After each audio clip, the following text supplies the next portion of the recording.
ওই ছেলে, কোথায় যাবা তুমি? স্কুলে যাবা? স্কুল কোথায় তোমার? ভৈরবহাটে। আচ্ছা, তুমি পড়াশোনা করছো, স্কুলে যে যাবা? হ্যাঁ, কি পড়ছো বলো তো? একে সরেও? এটি আবার পড়া আছে নাকি? একে সরেও?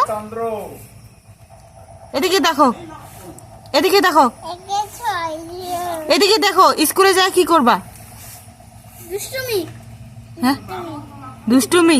ম্যাডাম মারবে। বই পড়বা? Very good. স্কুলে ভাত খাবা না? খাবা না কেন? দিদি ভাই খাবে না? ভাত খাবা? খাবা না? পড়াশোনা করতে যাবা? ঠিক আছে। এটা বাবা পেরে দিব না মা।